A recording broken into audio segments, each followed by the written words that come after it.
So ಎಲ್ಲ guys ಎಲ್ರಿಗೂ ಸ್ವಾಗತ ಹೊಸ ವೀಡಿಯೋಗೆ. ಸೊ ಇವತ್ತಿನ ಟಾಪಿಕ್ ಏನಪ್ಪ ಅಂದರೆ ಅಕ್ಕಿನ ಹೇಗೆ ಪಳಗಿಸೋದು ಬ್ರೋ, ಹೇಗೆ ಪಳಗಿಸೋದು ಅಂತ ಕೇಳ್ತಾ ಇರ್ತೀರಾ. ಸಿಂಪಲಾಗಿ ಟ್ರಿಕ್ ಹೇಳ್ತೀನಿ ಹೆಂಗೆ ಪಳಗಿಸೋದು ಅಂತ. ಏನಪ್ಪ ಅಂದರೆ ಈಗ ಯಾವ್ದಾದ್ರು ಅಕ್ಕಿ ತರ್ತೀರ ಹೊಸದಾಗಿ, ಫಸ್ಟ್ ಮನೆಯಲ್ಲಿ ಒಂದು 5-6 ಅಕ್ಕಿನಾರು ಇಟ್ಕೊಳ್ಳಿ. ಒಂದಕ್ಕಿ 2 ಅಕ್ಕಿ ಇಟ್ಕೊಂಡು ಅಕ್ಕಿ ಪಳಗಿಸ್ತೀನಿ ಅಂದರೆ ಕಷ್ಟ, ಕಳೆದೋಗ್ಬಿಡ್ತವೆ ಅಕ್ಕಿಗಳು.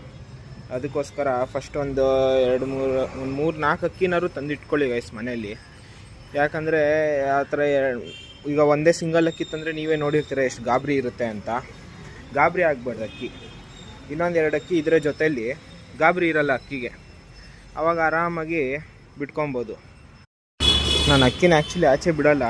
ಆಚೆ ಏನಕ್ಕೆ ಬಿಟ್ಟೆ ಅಂದರೆ ವೀಡಿಯೋ ಮಾಡೋದಕ್ಕೋಸ್ಕರ ಆಚೆ ಬಿಟ್ಟಿದ್ದೀನಿ ಅಕ್ಕಿನ. ಏನಪ್ಪ ಅಂದರೆ ಈಗ ನೀವು ಅಕ್ಕಿನ ತೊಗೊಬಂದು ಈ ಥರ ಛತ್ರಿ ಮಾಡ್ಕೊಂಡಿರ್ತೀರ, ಛತ್ರಿ ಮೇಲೆ ಹಾಕಿರ್ತೀರ. ಛತ್ರಿ ಮೇಲೆ ತಂದಿದ್ದ ದಿವಸನೇ ಸೀದಾ ಛತ್ರಿ ಮೇಲೆ ಹಾಕೋದಕ್ಕೆ ಹೋಗಬೇಡಿ. ಛತ್ರಿ ಮೇಲೆ ಎಷ್ಟೇ ಅಕ್ಕಿ ಇರಲಿ, ನಿಮ್ಮ ಛತ್ರಿ ಮೇಲೆ ಎಷ್ಟೇ ಅಕ್ಕಿ ಇದ್ದರೂ ಸೀದಾ ಛತ್ರಿ ಮೇಲೆ ಅಕ್ಕಿ ಹಾಕೊಳ್ಳೋದಕ್ಕೆ ಹೋಗಲೇಬೇಡಿ.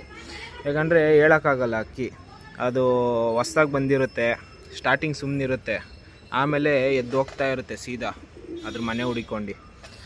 ಆ ಥರ ಅಂತೂ ಮಾಡೋಕ್ಕೆ ಹೋಗಬೇಡಿ. ತೊಗೊಂಬರ್ತೀರಲ್ವ, ತೊಗೊಂಬಂದಾಗ ಈ ಥರ ಕೇಜ್ ಇರುತ್ತಲ್ಲ, ಕೇಜ್ ಎತ್ಕೊಳ್ಳಿ. ಕೇಜ್ ಒಳಗೆ ಅಕ್ಕಿ ಹಾಕ್ಕೊಂಡು ಛತ್ರಿ ಮೇಲೆ ಇಟ್ಕೊಳ್ಳಿ ಅಕ್ಕಿನ.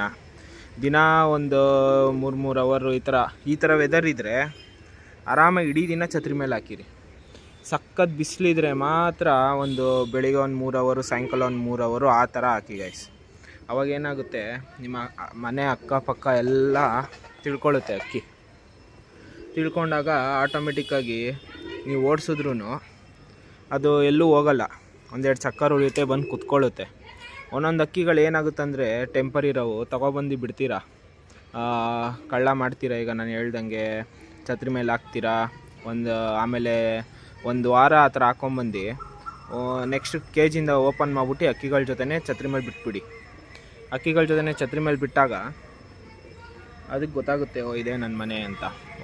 ಫಸ್ಟ್ ದಿನವೇ ಓಡ್ಸೋಕ್ಕೆ ಹೋಗಬೇಡಿ. ಛತ್ರಿ ಮೇಲೆ ಬಿಟ್ಟಾಗ ಛತ್ರಿ ಮೇಲೆ ಬಿಟ್ಟು 1-2 ದಿನ ಛತ್ರಿಯಿಂದ ಕೆಳಗೆ ಇಳಿಸ್ಕೊಳ್ಳಿ, ಮತ್ತು ಛತ್ರಿಗೆ ಓಡಿಸಿ, ಆ ಥರ ಮಾಡಿ ಅಷ್ಟೇ. ಆ ಥರ ಮಾಡಿದಾಗ ಅದಕ್ಕೆ ಗೊತ್ತಾಗುತ್ತೆ, ಓ ಹಿಂಗೆ ಛತ್ರಿಗೆ ಹೋಗಬೇಕು ಬರಬೇಕು ಅಂತ. ಆಮೇಲೆ 1-2 ದಿನ ಆದಮೇಲೆ ಓಡ್ಸೋಕ್ಕೆ ಸ್ಟಾರ್ಟ್ ಮಾಡಿ, ಅಕ್ಕಿಗಳ ಜೊತೆ ಓಡಿಸಿ ಸ್ಟಾರ್ಟಿಂಗು.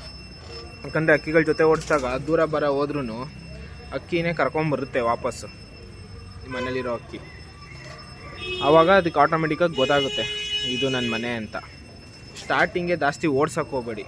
ಸ್ಟಾರ್ಟಿಂಗು ಒಂದು 3-4 ದಿವಸ 1-2 ಚಕ್ಕರ್ ಓಡಿಸ್ಬಿಟ್ಟು ನೀವೇ ಕೂರಿಸ್ಕೊಳ್ಳಿ ಅಕ್ಕಿಗಳು. ಈ ಥರ ನನಗೆ ಆಚೆ ಬಿಟ್ಟಿದ್ದೆನಲ್ಲ, ಈ ಥರ ಅಕ್ಕಿಗಳನ್ನ ಆಚೆ ಬಿಟ್ಟು ಅದು ಎಷ್ಟಾರು ಆಡಲಿ, ಸ್ಟಾರ್ಟಿಂಗ್ 1-2-3 ದಿವಸ ಕೂರಿಸ್ಕೊಳ್ಳಿ, ಓಡ್ಸೋಕ್ಕೆ ಹೋಗಬೇಡಿ ಜಾಸ್ತಿ.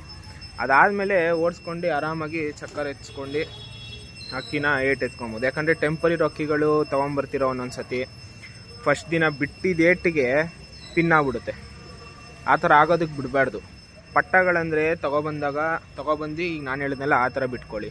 ಈಗ ಆಡಿರೋ ಅಕ್ಕಿಗಳು ತೊಗೊಂಡ್ಬಿಡ್ತೀರಾ ಅಂದರೆ ಕಡ್ಡಿ ಬಾಲ ಕಟ್ಟೇ ನೀವು ಓಡಿಸ್ಬೇಕು ಅಕ್ಕಿನ.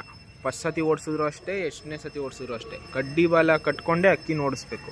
ಯಾಕಂದರೆ ಕಡ್ಡಿ ಬಾಲ ಕಟ್ಕೊಂಡು ಓಡಿಸಿಲ್ಲ ಅಂದರೆ ಅಕ್ಕಿ ಹೈಟ್ ಆಗಿಬಿಡುತ್ತೆ, ಇಲ್ಲಾಂದರೆ ದೂರ ಜಾಸ್ತಿ ಹೋಗೋಕ್ಕೆ ಸ್ಟಾರ್ಟ್ ಮಾಡುತ್ತೆ. ಮನೆ ಗೊತ್ತಾಗಿಲ್ಲ ಅಂದರೆ ಬರಲ್ಲ ವಾಪಸ್ಸು. ಅದಕ್ಕೋಸ್ಕರ ಆರಾಮಾಗಿ ಕಡ್ಡಿ ಬಾಲ ಕಟ್ಟಿ ಓಡಿಸಿದ್ರೆ 1-2 ಚಕ್ಕರ್ ಹೊಡಿತವೆ, ಬಂದು ಕುತ್ಕೊತವೆ. ಅದಕ್ಕೆ ಮನೆ ಅಕ್ಕಪಕ್ಕ ಎಲ್ಲ ಗೊತ್ತಾಗಬೇಕು. ಗೊತ್ತಾದ್ಮೇಲೆ ನೀವು ಕಡ್ಡಿ ಬಾಳ ಬಿಚ್ಚಿಬಿಟ್ರು ಏನು ಮಾಡಿದ್ರು ಅವು ಮನೆ ಬಿಟ್ಟು ಹೋಗಲ್ಲ. ಹಿಂಗೆ ನೀವು ಪಾರಿವಾಳನ ಟ್ರೈನ್ ಮಾಡ್ಕೋಬೋದು.